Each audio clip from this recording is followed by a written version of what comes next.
guys, palit tayo ng interior. Tutorial, bilis. Galawin tayo na i-best natin. Ba't sa basin? Mabilis ang palitan ng gulong. Mabilis ang palitan ng gulong.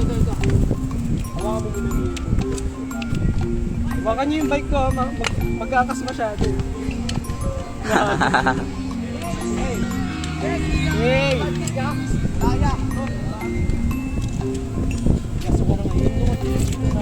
Ano may tubig pala? Yum. Yung yan, may tubig pala yung ano. Ito lang. Tapos may extra tayo yung interior. Yes. Ang ina mo, Jessel, magdadali ka na walang ano to, butas. Pababa mo.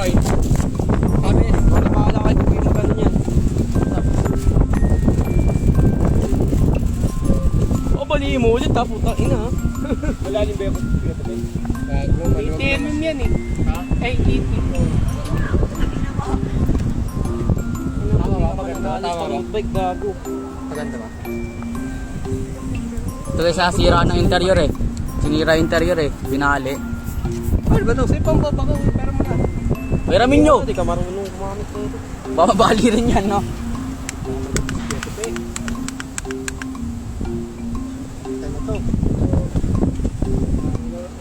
Sa akin, nakaka 40 kilometers sa tayo. Malubang ako doon banda sa Meno. Upload ka rin niya? Ganda lubang.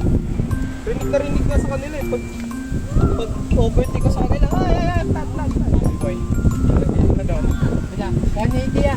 Magkapasa ito ba? Tapos umalis kami.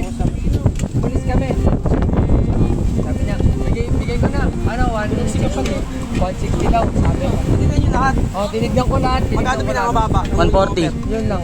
Yung 160 lang. Yung ba 200. Ano ba hindi na pagpili? Lahat ang sale tatlo mas mura pili. Tapos nung bumalik ako, nung binalik ako kasi talagang kinakapura. Sabi ko, yeah, baka pwede ng 140. Sabi niya, hindi talaga kaya. 160 lang talaga. Sabi ko, Ito, baka pwede yun, sige pwede na. mo naman ito hiramin. Okay. Yung gulong nito ang isang pang-interior. Ito na muna ito, may butas. May butas yan, taligura. Watch kita na lang, huwag na yung bago. Hindi mahirap sa carbon guys. Ano, kailangan i-stretch mo pa dito kasi hindi aabot dito. Ano ba to? Pe. Continental din yan. Hindi na mo, hindi na. Gano'n mo, lakad lang. Ito pe. Continental na yan.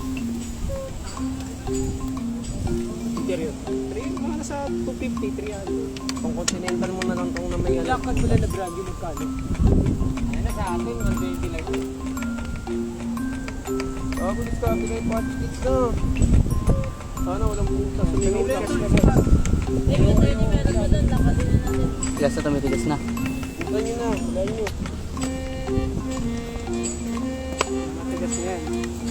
Pero, cambio muna ako. Ang isa sa mga challenge dito sa carbon rim, yung clincher niya mataas. Kaya kapag hinangina ng pambomba, hindi siya papandekan. Kailangan yung floor pump talaga. Pero sa bahay na ito, maayos. At least, makaka-uwi pa tayo. Na all makaka-uwi? Sana all! Ito nga, irabit mo nga to, yung isang interior ko. Sana all. Babayaran ba ni Jester? Ito guys, oh. Dogma. Ina yung dogma, walang interior. Pinali! Sino nagbali? Sabi ko bombahan. Tangina na wala yung pito. Nasaan na yung pito? Hawak-hawak niya. Wala. Pito guys, oh. Kamo, gaano kagaano. Balik tayo dito guys sa ano, gulong, carbon wheel. Di na nun lang yung ship. Sarap pagpahangin nyo yun. View trip mag-itsayo. Tayo nga siya.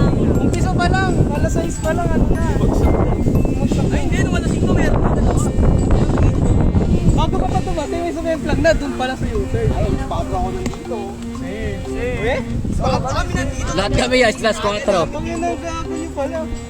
Pagpasok pa. Walang sumabay sa akin. Sumulan ka ganina? Guys, okay na. Hey, maganda to. Hindi pa masyadong matigas. Dogma dito. Wala na. Chihuahua na. Yan, ito yung problema kapag carbon. Yun, oh. Di ba? Nakikita mo yung linya na yan. Hindi pantay. Kasi hindi pa umaangat yung gulong dun sa may mismong patungan ng clincher. Ito, yung pinsan. Pero okay na yan, at least makakauwi na tayo. Pinsan naman lalaban.